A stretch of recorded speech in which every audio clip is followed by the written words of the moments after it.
Today we're at a San Francisco hotspot showing you how to have your way with the wine list. I am thrilled to be at Foreign Cinema and I'm with wine director Zach Pace. We're tackling a kind of a difficult topic here. We're talking about wine lists. And you have a pretty extensive one here at Foreign Cinema. What do they do if they're scared and they don't know what to order? Indeed, yeah, there can be a certain kind of fear factor associated with the wine list.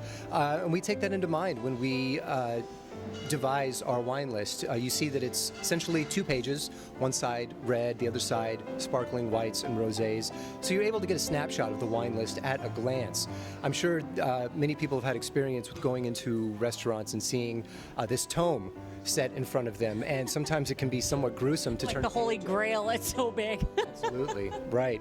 And by the time you get to page 7, perhaps you've forgotten what was even on page 1. So we like to keep it at a glance, where you can take a look at the wine list overall and get a sense of not only the program's scope, what countries they represent, what kind of wines they carry, but make it easily referenced as well. Well, here's something that always scares me. If I go to a restaurant and someone tells me, the host tells me to pick the wine, how do I delicately ask him how much money he wants to spend, or how much? I'm assuming when people ask you to pick the wine that you have that sort of money thing, because you need to know how much they want to spend, a $500 bottle or a $50 bottle, right? Absolutely, and therein lies the problem. Fortunately, it's a little easier for me, being on the outside looking in on a group of guests dining, for example. For me, the best way to do it is to ask, what kind of wines do you typically drink? Invariably, the answer will help inform my decision about where to guide them in terms of style, varietal, and price point. And, you know, it never hurts to ask. I think it's something that's asked too infrequently. What are you looking to spend? So that's, what are you looking to spend? So that's a good tip. We're going to ask that from now on. You guys are really involved in wine education here. You have a bunch of classes coming up. We're very excited about an upcoming series that we will be among the first in the country to offer, which is a Level 1 award in wine service through the WSET, which is really geared towards those wishing to make their first foray into the wine service industry, and for those who already work in the wine service industry who wish to further bolster their skills and enhance their skill set. Well, it's a hot industry right now, boy. Everybody's drinking wine, including us in a few minutes. We have a diverse lineup here of 3 different wines. We have a domestic sparkling wine made in the traditional method, as in champagne. It's got some old world sensibilities to it. We have a really classic Willamette Valley Pinot Noir from 2009, and then we have a very interesting Dolcetto from Monte. Say that again, Dolcetto? Dolcetto. Not Dolcetto, Dolcetto. Indeed, Dolcetto, right. It means little sweet one. Oh, little sweet one. That's cute. If you were to pluck one off the vine, it would taste exceedingly sweet.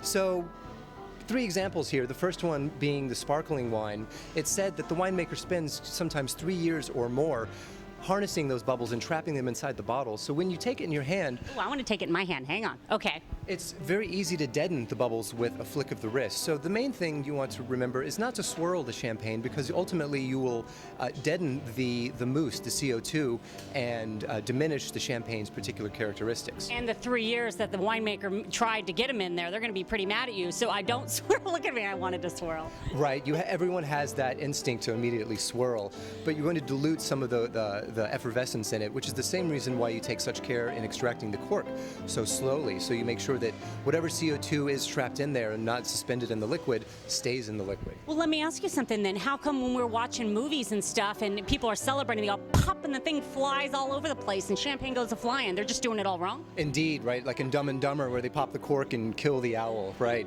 Well, no killing owls. Right. Aside from the inherent danger involved in popping the cork in such a way, you want to make sure you're never pointing it towards anyone, and there's a certain amount of romance, I suppose, that's involved with popping the cork with such an extravagant motion. So when you open wine at the or champagne or sparkling at the table for people and you don't make that sound, do they sometimes go, "Aw," like they feel a little let down? You know, more often than not, they're impressed, because it's a skill that's not particularly easy to grasp at once, but with enough practice, after 5 or 6 bottles, it becomes like rote. And the next one you picked was a Pinot? Indeed, kind of from a classic vintage, 2009, a little more supple, especially in reference to the following vintages, 2010, 2011, which tend to be cooler. You see a lot more bright acid notes, very tart acidity in these. The 09s are drinking very well right now because they have a little more generosity of fruit.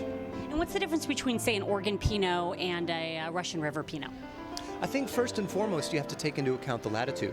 Oregon is more furtherly north, and as such it's going to be a little cooler, so you're going to see more cool climate characteristics associated with it. Higher acid, more restrained fruit, and in turn, perhaps more restrained use of oak, less of that full throttle style where you see more black, sappy, jammy fruit than Russian River. Okay, and then let's end last but not least with the little sweet one. Indeed, our little dolcetto from a very venerable producer, Bovio. You'll notice some dolcettos can vary in range of alcohol especially, and it's key to look at it because it'll give you an idea of the inherent style. This one is only 12% alcohol, very refreshing, and it's got those classic notes of dolcetto, very bright lifted fruit aromas, cranberry, very floral, and it's got high acid to boot, so it goes great with any Italian style of food or any food that a high acid would benefit from because it'll cut right through the richness of a particular dish and leave your palate refreshed and ready for the next bite and sip. I thought I knew something about wine. I don't know crap. Zach, you kind of know a lot. No wonder you teach classes. Well, I like to stay humble, but thank you. Well, you're very welcome. A big piece of advice that we took away from this, obviously we learned a ton about wine and wine education, but I think it's don't be afraid to ask. If you happen to be in a place where the sommelier is working the floor, engage him. Ask him, what are you passionate about? Do you have anything else off the list or on a separate list? Because when I'm working the floor and I get that question, this is where I really tend to thrive. I get to go up into the cellar and poke around into the darker corners and find something really special that is not necessarily listed on the list and give someone a new experience. Ooh, well, I'm all about a new experience. Here's to engaging the sommelier. Cheers.